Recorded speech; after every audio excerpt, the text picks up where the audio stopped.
All right, let's continue this lecture on pelvic girdle rotations and hip motion, trunk motion, and the things that have to happen because of it. Okay. First thing we're going to do, we're going to start off with something that should be kind of easy, but again, sometimes easy things throw us for curveballs. Okay. So right and left. Right and left mean different things to different appendages. For things like ankles, knees, hips, we literally have two of them. So it's my right elbow and my left elbow. They're independent of each other. Okay. My right wrist, my left wrist. My right wrist extended, my left wrist flexed. We have some press over them. Things that we only have one of. Now, of course, we have multiple vertebrae, but the stack of vertebrae, it's like saying we only have one slinky, but there's a lot of different rungs in the slinky. So yes, we have multiple vertebrae, but we only have one cervical vertebra in regard to motion. We don't have a right and a left as in two of them. We have one of them that can do things to the right or to the left. Cartwheel to the right, cartwheel to the left is a different use of right and left versus my right elbow compared to my left elbow, my right hip compared to my left hip. So things that we only have one set of, cervical, trunk, and pelvis, right and left literally mean to the right, to the left. In addition, right and left, for the things we have one of, cervical, trunk, and pelvis, have two rights and lefts in two different planes. Doing a front roll or a back roll has nothing to do with to the right or to the left, right? It's going forward or going back. However, doing a cartwheel to my right or to my left is in a different plane than spinning to my right or spinning to my left, like a merry-go-round spin.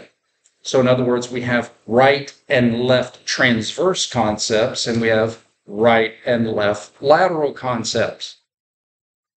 Make sense? Okay. So in other words, there's no need to say right anterior or left anterior or right posterior, just as it's spinning forward as it's spinning back. However, laterally to the right is different than to the left, and transversely to the right is different than to the left. Okay? Lots of right and lefts. Now, let me give you a quick reintroduction to when I say trunk, this is what I'm talking about. We have our skyscraper that's built upon our foundation here, right? Our bedrock, which is our pelvis. You have from anatomy, our sacroiliac joint, our sacrum, which is really the bedrock. These are fused vertebrae. We don't want any motion on our sacral. So we go cervical, thoracic, lumbar, and then these fused sacral, and we got these fused coccygeals. But our sacroiliac joint is our bedrock. And then we start to have lumbar, which is our thickest, densest, just like a skyscraper. The bottom floors are going to be thicker and denser than all the floors on top of them. They have to support all the weight on top. And they're going to have a little sway, but they're not going to have near the sway as the stuff on top of them. Make kind of logical sense? The reason we have different categories of vertebra is just because of ribs. It's simply that. Cervical on top, then all of a sudden you start articulating with the first rib, we call that thoracic, and then eventually you lose ribs and you call that lumbar. So it's a gradual progression of floors, just like a skyscraper. And cervical, thoracic, lumbar is just separated by the fact that some of them articulate with ribs and some don't. Okay? Cervical up here can move totally independently without any thoracic help. I can move these vertebrae, I can move this slinky without any contribution. So that's why we say like cervical motion, cervical flexion, cervical extension.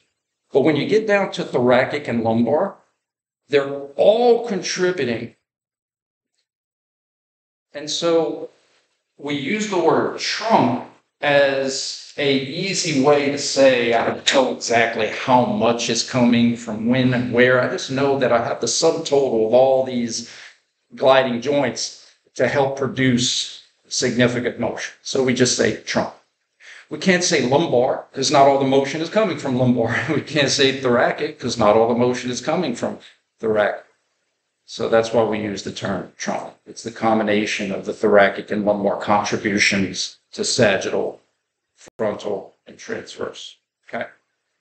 All right. Now let's look at landmarks for the trunk. This skeleton is easy to see things, but it doesn't. So everything's kind of pinned down. So here's our trunk. This is what we know. Flexion gets you more into fetal. Extension gets you further away from fetal. Then remember how I said that like abduction and adduction is like a form of lateral flexion? It's a different word for lateral flexion. Some clinicians will call this lateral flexion. We understand now that, well, that's kind of confusing because you got regular flexion extension getting you into fetal. So more clinicians now, and I agree with them in biomechanists, are calling this lateral bending. Like a tree would bend or sway laterally, side to side, right? Lateral side to side. So we can sway or bend the tree to the right side, or we can sway or bend the tree to the left side. This would be right lateral bending. This would be left lateral bending. Right lateral from anatomical, left lateral to, left lateral from, right lateral to. Okay. Landmarks to use here, because again, we never want to use ground and gravity and walls, are shoulders and hips or pelvis. So in other words, when I sway my tree to the right laterally, notice how my right shoulder is going to get closer to my right hip. Sway to the left, left gets closer to left. Now keep in mind, if my right, it looks like it's moving and it is, right gets closer to right, well, it's no different than if right gets closer to right. Does that make sense? In other words, I get to the same place, whether I literally move my right shoulder getting closer to my right hip because I bend the pelvis, or I do this and I bring my right hip up to my right shoulder. I still have the same bend. And that's what I was trying to show you with this before and after today. Does that make sense? The right hip went up to visit the right shoulder. And I'm still going to have the same bend into the right, sway to the right. Into the right, sway to the right. It's the same bend. It's the same motion. It's just instead of moving the top part of the slinky like this, do this. It's the same bend. Okay? So the pelvis did a cartwheel to its left, but the trunk bent back to its right. I think on class on Monday, I explained why we have to do that. Like if somebody was standing on a chair and they were trying to stay balanced and I tried to tip them over, if I tried to tip the chair to the right, wouldn't they lean back to the left, to their left? Same concept. Okay. So the trunk can bend right and left laterally. We want to use, I kind of look at it as points on a square or a rectangle. Kind of want to use shoulders, whether you want to use your acromion and pelvis, ASIS, or anterior, inferior. So we're looking at it like a square, and if we go right gets closer to right, I had to be bent to the right. Left gets close to the left, but it also can look like this. Left got closer to left, right got closer to right. If I didn't bend my trunk and I did that pelvic girdle rotation, this is what it would look like.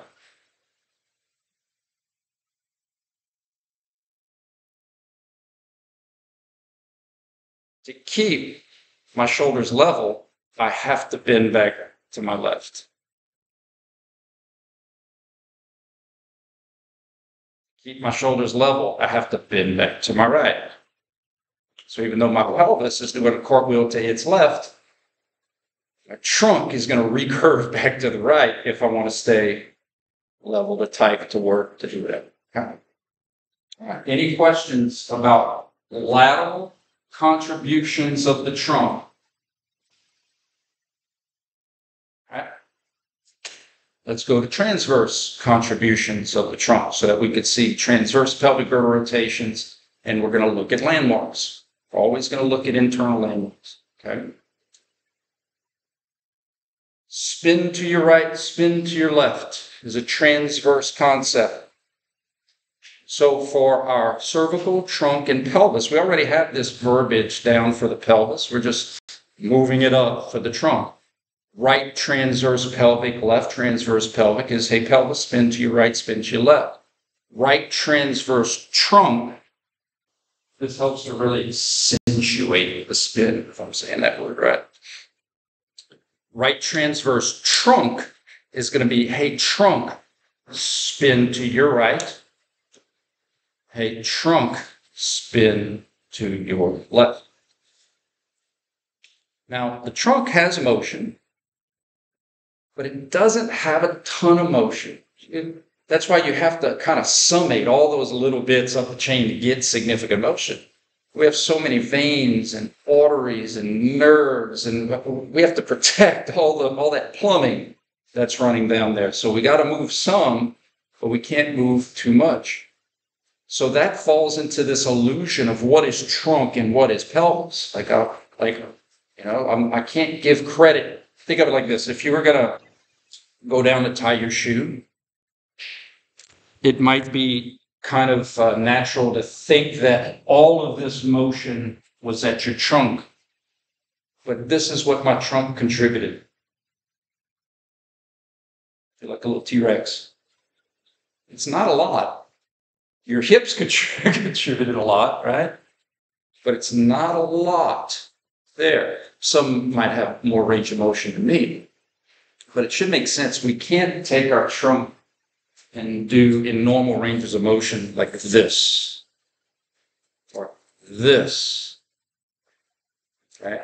The tree has to sway to give, but the tree can't bend like that or it would snap, right? Okay. So let's talk about landmarks for transverse plane. Landmarks that we're going to use for transverse plane trunk are going to be our sternum and our pubis, the middle of our pelvis. Great landmarks to use. Great landmarks to use. So when we're in anatomical position, the sternum is going to be lined up with the middle of our pelvis, which is our pubic bone, our pubis. If these stay lined up, I didn't have any trunk rotation. All of that motion was happening in my hips. If I keep my pelvis facing the front of class and I rotate my trunk, now you're going to see deviation from the sternum and the pubis. Right transverse, my sternum is literally now looking at my right hip. Left transverse, my sternum is literally looking at my left hip. When I did the other one, when I just moved my hips and I didn't move my sternum, hey, sternum, are you looking at your left hip? Nah, dude, I'm still looking in the middle of my pubis.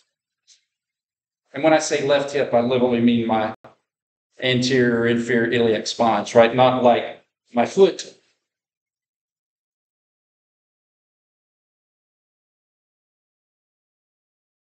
Clues are in clothing. The clues are in the clothing. Let's see if I can do it with this. And if not, then I'll use my undershirt. But when I just rotate my pelvis and I don't move my trunk, you really don't see any motion happening here. But watch what happens when I do this. I think hopefully this will work. Don't forget, I wear my shirts inside out on purpose. Because I'm weird.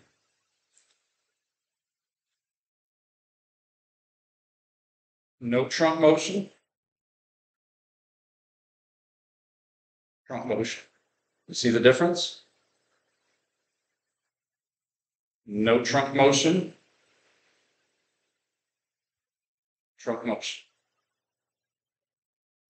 See the difference? Okay. So that's an example of it looks like it's moving, and it is. The trunk, right transverse, my sternum is now looking at my right socket. Left transverse, it's looking at the left. It looks like it's moving, but it's not. That's all hip motion. So in other words, what I don't want to say is I don't want to say when the sternum looks to the right, the sternum looks to the left. I could be in a merry-go-round and be an anatomical, and the merry-go-round could rotate my sternum all over the place. It doesn't mean I had motion relative to the bones or landmarks that make up the trunk. It has to be within segments. Okay? Good so far? Now, let's go for the illusion of it might look like it's not moving, but it is. We have precedent. We've done this with flexion and extension, and we just did it with lateral bending. It looks like it's not moving just because we don't sway the tree. Now, the tree, the roots are in the ground, and that's always fixed, and the tree's always going to sway. We are not trees. It's weird, but our root system can move about the top part of the tree. It's weird. Our bedrock with our skyscraper can move about the earth. So what do we know already? Trunk flexion, trunk extension. We did that Monday. Today we talked about left lateral, right lateral. So now what we're going to do is take my pelvis, rotate my pelvis to the right transverse, pelvic girdle rotation, and say, what would I have to do to my trunk if I wanted to keep my sternum facing forward while my pelvis is trying to take everything to look to the right? Wouldn't I have to take my trunk and twist it back to the left? So instead of taking my sternum and twisting it to look at my left socket, all I'm doing is taking my left socket and twisting it to go meet up with my sternum.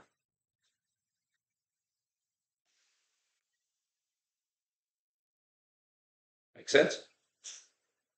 This is the exact same as this.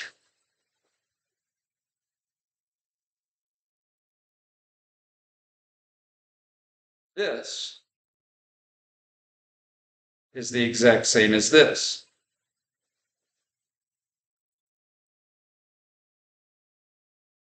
The clues are in the clothing. Okay? So if you're typing or working and you have to reposition your pelvis and continue to type, or maybe this is a bad analogy. Let's say a player, soccer, football, is trying to keep their eyes on something, but they need to reposition their whole body to turn to run. So here are my options. Back pedal, back pedal, back pedal. But if I'm trying to keep some of my body facing forward and reposition other parts of my body, these are my options.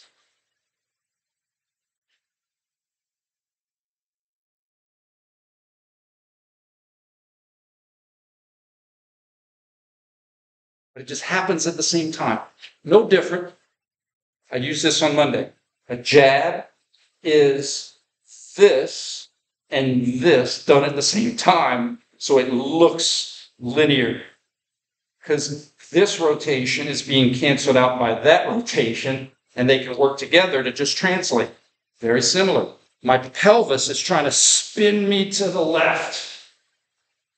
My trunk then will try to spin me to the right, and they cancel each other out so that I can continue to see or work or grab or intercept.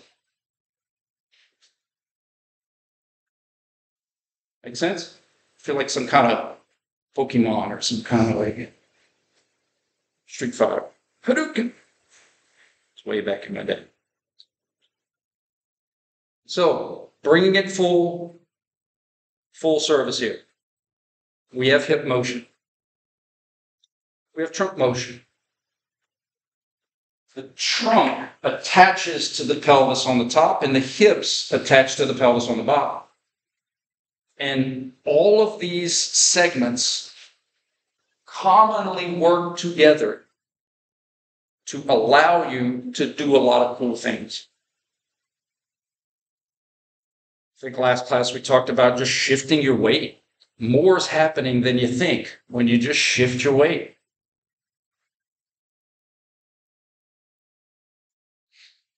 Anatomical, left lateral pelvic, left hip ab, right hip add, right lateral trunk bending. All that stuff happened when I just did this. Right lateral, left hip add, right hip ab. If I didn't move my trunk, I'd be the Leaning Tower of Pisa. Bend my trunk back to the left to keep my shoulders and my head level. We love, or really, it's not even love, we kind of need to keep our eyes level. Arms level, that helps too. But our eyes, where we process information, it's kind of like having shocks on a car, right? You're hitting bumps, and there's bumps, but the shocks are there to cancel out to try to keep your ride smooth. Our eyes want to stay level because that's how we process information. It'd be hard to process information like this. So some of the things we do by pelvis is trying to tip water out the side. We're going to bend back this way is to try to keep our, we call it, I think in 310 or the text, functional circles. Like we have this bubble that we can work in with our hands and our feet. And then we have this functional circle with our eyes that we're trying to keep our eyes on something. We're not owls. We can't spin our head back 360 degrees. But you know what I can do? I can do something like this.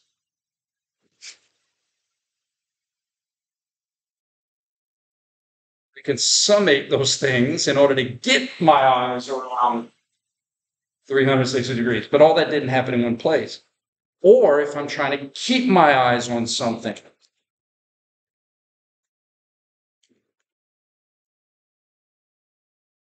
My body might want to take my eyes out of position.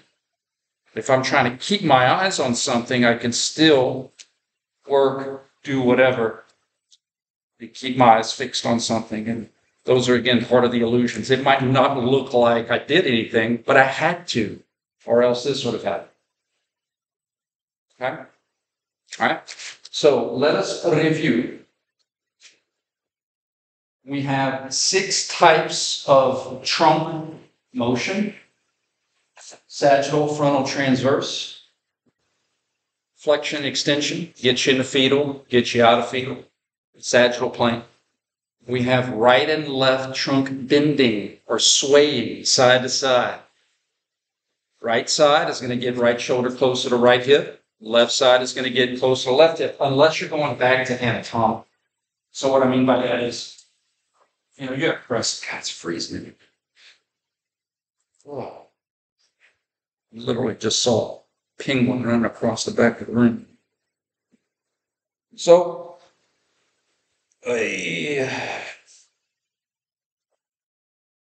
from anatomical, right is going to bring, but I can have left too.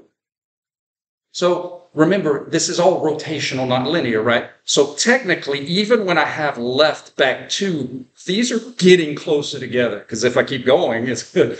This is further away than this. Does that make sense? So right lateral from, left lateral to, if I keep going, left lateral from is going to get me even closer and closer and closer and closer and closer. Right lateral to, right lateral from. Is there anything to add point? Okay. Any questions before we get into some kind of practice examples? Does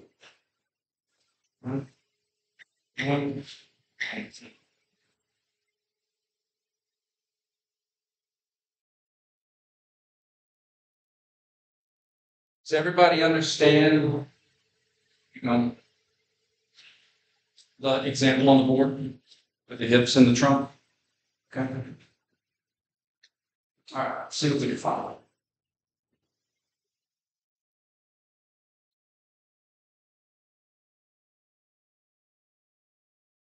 This lecture is going to be on the cervical. Pros and cons. Cons, it's a new place. Pros, it's the same concepts as the trunk. We're just shifting it up. And so flexion, extension, right, left, lateral, cervical bending. So instead of like a tree, maybe it's more like a little twig or a little fern, right? A little plant, a little pot plant. Right transverse, left transverse. So the verbiage is similar of things that we just have one of. Flexion, extension, right, left, lateral, right, left, transverse. Flexion and extension, right, left, lateral, right, left, transverse. For those of you that can't see. Flexion, extension, right, left, lateral, right, left, transverse. Flexion, extension, right, left, lateral, right, left, transverse. This is a basketball. That's why everything is spinning.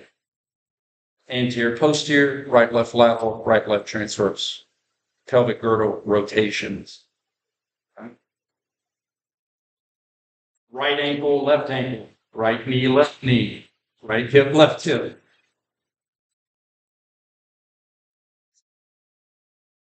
Let's do a couple practice. See if we can make some sense of this. Also, guys, keep in mind I sent you 3 different past lectures on pelvic girdle rotations, just for extra help or clarity. That was, I think I sent that on Friday.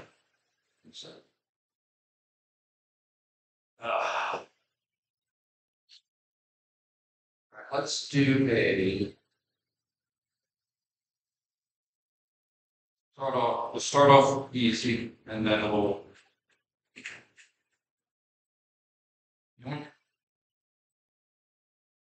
to the yoink.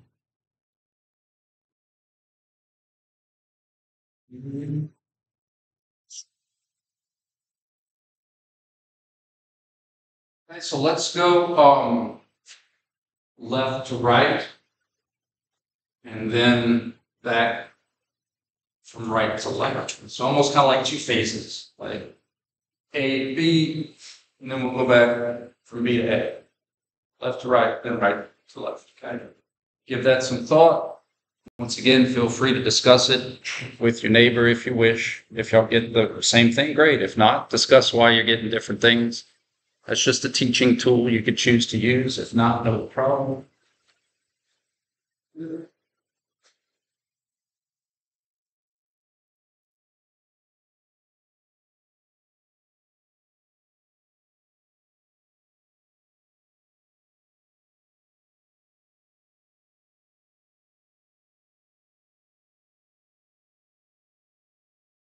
Is there enough evidence there to definitively say that a majority or most or all of that motion is happening just at her trunk?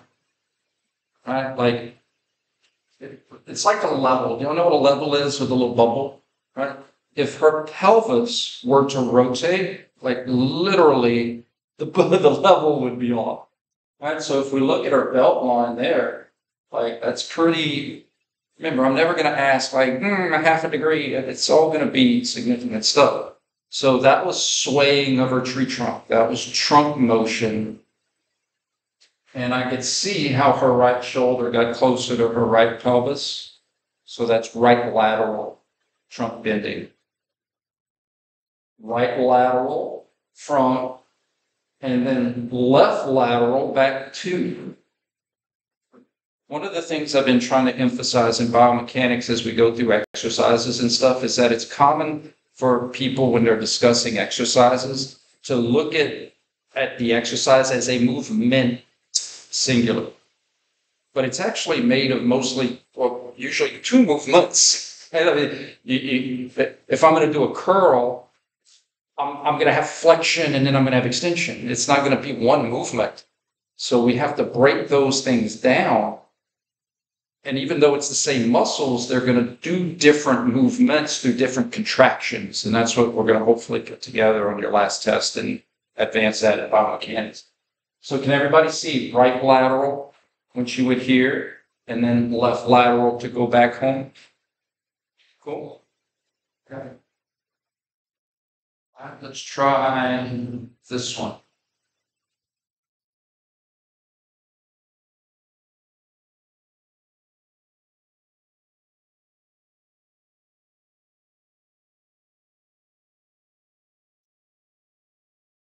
There we go. Let's look at the top picture only first. Okay. So what I'm going to do is, well, I don't have to crop it. I think we could just talk about it. So top picture, you may have to go right ear, right shoulder to try to look at her pelvis. The pelvis is, I'll say, is never lost.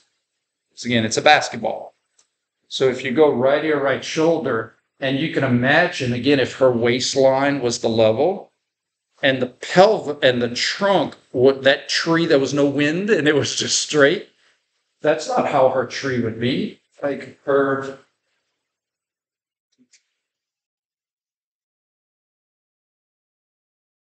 My family, I love them.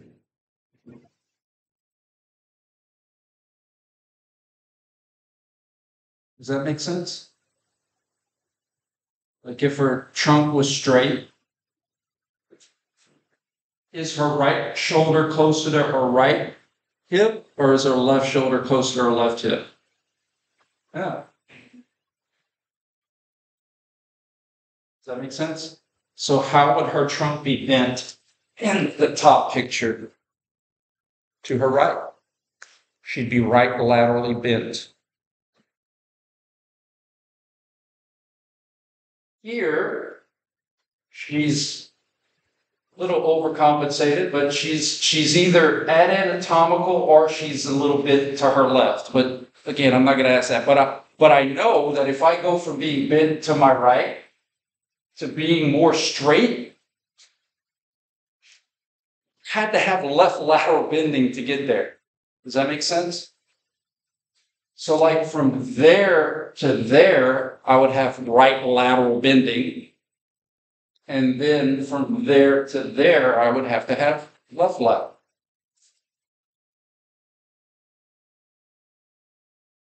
Can we see how, first of all, can you see? I didn't realize this might be in your way. So. Can we see how these concepts and these applications could be very beneficial? Like, because again, not all movement is easy.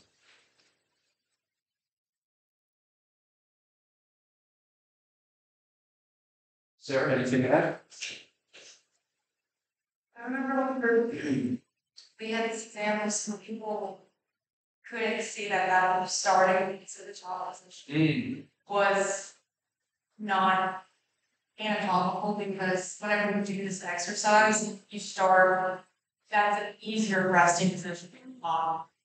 So people couldn't see how you started. So people might associate rest for anatomical? Yes. Very interesting. Again, like that propped arm. Yeah. No, Absolutely. It's causing it. Her right shoulder is closer to her right hip, and her left shoulder is further away from her left hip. That can't happen if they were equal parts. That's a really good point. That at rest doesn't necessarily mean at anatomical. All right, how about we do something like this? It's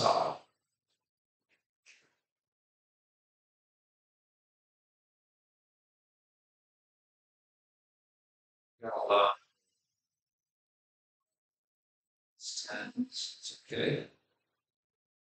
9. All right, guys, let's see if we can figure out how her trunk is rotated. So once again, why do some words have rotation or rotated versus others? Those other planes have general motion. Like if I flex and extend, there's a part of it that's going forward and down and back up to the side. What I mean by that is if I did 100 repetitions of this, my back might be sore tomorrow. But I could do 100 repetitions of this all day long. Like it's like having heavy dumbbells. Can't do this, can't do that, but I could do this all day long. So movements that are more pure in spin have that rotation word in it. Just want to remind you kind of why certain things have rotation to it. So let's see if we could figure out how her trunk is twisted. We have two options. Well, three options. It's either not twisted, so it's either an anatomical. She's either twisted to her right, or she's either twisted to her left. Those are the layman's terms, but she's either anatomical, right transverse rotated, or left transverse rotated. Because remember, right and left could be sway or bend, or it could be twist. Okay? Give that some thought. Discuss it with your neighbor if you choose, and let's see what you got.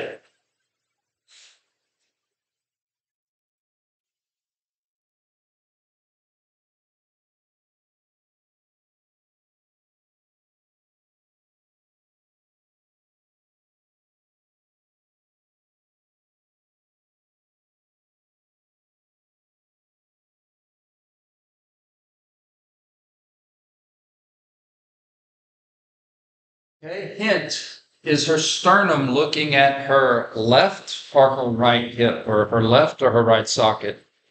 Her left. So how is she twisted? To her left. She's left transverse rotated. So if she started in anatomical, she'd have to have left transverse rotation to get to that new destination point. And if she came back, she'd have right transverse. And maybe she'd want to twist it around to the right. Right? She'd continue to have right transverse from. Yes, ma'am. Have they done the swivel chair yet? Not yet. Not yet. Not yet. That But that may come in handy for this next example because we were going to do the windshield wiper. All right, so that one, it looks like it's moving and it is, right?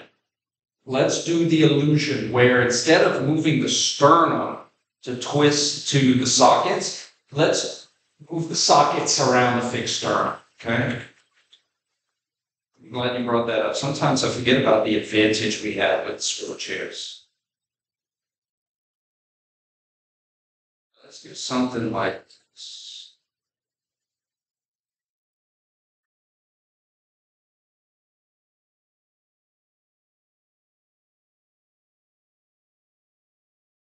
Okay. Let's start in the middle. Start in the middle.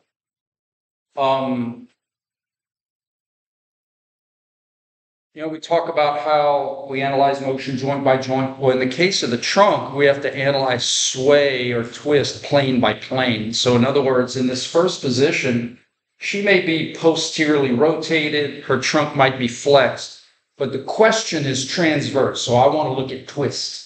I want to look at rotation of the trunk as she either starts in the middle and goes up or starts in the middle and goes down. Do we all agree that her sternum is going to stay looking at the ceiling, right?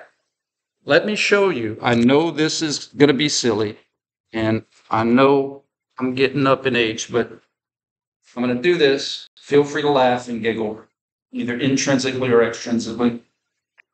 But if I start here, and both my sternum and my hips move the same, this is what's going to happen.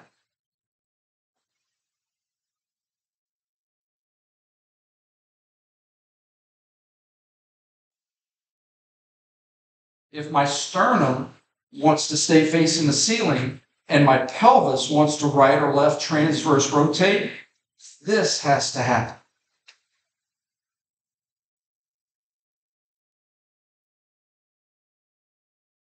Makes sense? Ta-da! I got gypped by the Russian judge. I thought I scored better. All right, guys, let's go bottom to top. So in the middle picture, not bottom, sorry, middle. So in the middle, there's no twist. Let's establish that she's in anatomical transversely. But I know on the top, there's got to be a twist. Because if there wasn't, she would literally be leaning on her left side. Okay. Give that some thought. How would she have to twist? And I'm going to roll this. They see me rolling. We learning. That's done. Let's see if we can get. I'm just trying to get a better view. That's better. Okay. So we're going to start in the middle. And we're going to go up. And I want to see if you can use the landmarks that I taught you, the intrinsic. We don't want to use ground gravity, lump, back, side, left. We want to use stuff that's happening here. We want to use sternum, pubis, sternum, sockets. Okay? That's what we want to use. So she goes from her sternum, not looking at any particular hip or side, socket, to now I know her sternum is looking more at her right hip, her right socket. Does that make sense? And the only way that can happen is if her trunk spins to its right.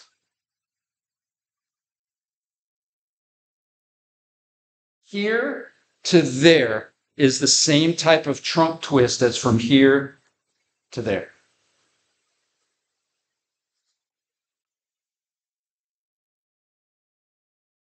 In fact, if you can't see how you left home, you could always prove it by knowing how you have to go back home. So what I mean by that is this. Maybe you didn't see the twist when I did. But if I say, hey, trunk, you started lined up, how would you have to rotate to go back home? And my trunk's like, I have to spin to the left to go back and line up. That means it had to spin to the right when it left home. Make sense? Yes, sir. I just looked at it, watched it later, like, oh, that's correct off the level. And I thought about this, then I realized, yeah, it needs to go like 2 seconds. We'll see where it actually is. Awesome. And that's the beauty and elegance of this. Some people it may happen quick, other people it may get quicker. So like right now, you may be like, man, I wish I could do it in 2 seconds. It may take you 10 seconds. It may take you 20 seconds. But the more you practice it, that 20 will become 15. That 15 will become 10. That 10 will become 5. That 5 will become 2. It's practice. It's practice. Thank you for that feedback. And that's why we suggest, we're not telling you how to study, but small groups are great because you can pick up suggestions and ideas. Middle to bottom, left transverse trunk. Now, the pelvis is spinning to the right. But that's the basketball. What spun it is the trunk, the tree itself. So the pelvis had left transverse pelvic, but the trunk had right transverse trunk. Down here, you had right transverse pelvic and left transverse trunk. We've set that precedent. When the chair is trying to tilt me over to the right, I got to lean back to the left. When my pelvis might be want to take everything to the right, and I don't want that, I need to spin back to the left. We have precedent for this. Remember, if both of them spun the same way, I'd literally just be turning over on my side. All right, Sarah, you're up. Talk to them about the swivel chair. Oh. So if you, like these chairs that you're sitting in, if you were to like spin to the left, like your hands stay here, like or your arms kind of like Keep your sternum straight.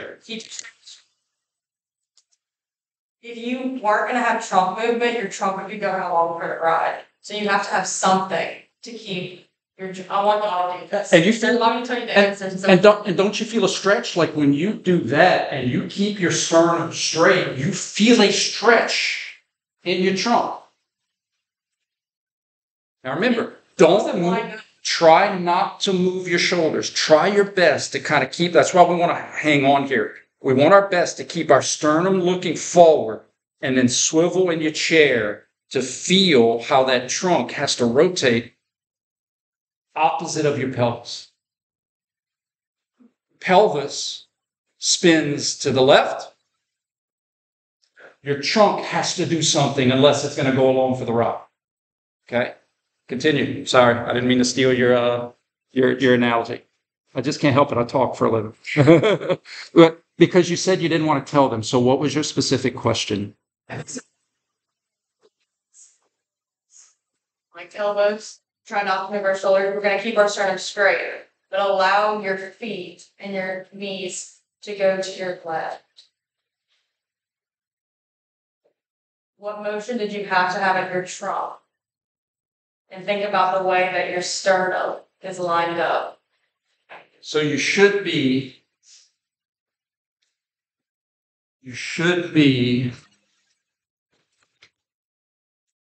and Sarah, correct me if this is, you should be here, and you should be here, correct? Pelvis to the left transversely? So that's her question. Start, finish.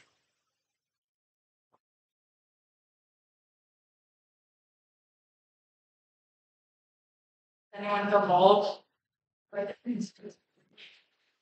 Of the trunk. And you know that because your sternum. Right, transfer. Correct. Because you. And this is where it gets confusing. This is great for learning. This is great for learning. That's why we have to constantly right or left pelvis, right or left trunk, right? Because those things are going to move in opposition. If we're going to open the bottle to drink, the cap and the bottle have to move in opposition. They can't move together. I'm never going to open it. So we have to say lefty loosey cap or righty loosey bottle.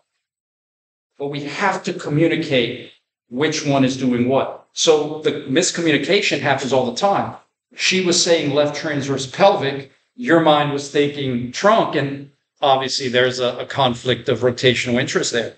So we have to say, am I talking about the pelvis? Am I talking about the trunk? Good stuff? Any questions? So Sarah, you're going to have office hours tomorrow in the lab from 10 to 12. I'm going to post probably cervical stuff on for Friday lecture because I'm going to be in Texas guest speaking, and I'm going to have virtual office hours on Friday. I'm going to send everybody a reminder email if anybody needs anything. Okay? Great job today, guys. Feeling very good about our progress. Y'all have a good one. Did I just say good one? Y'all have a good one.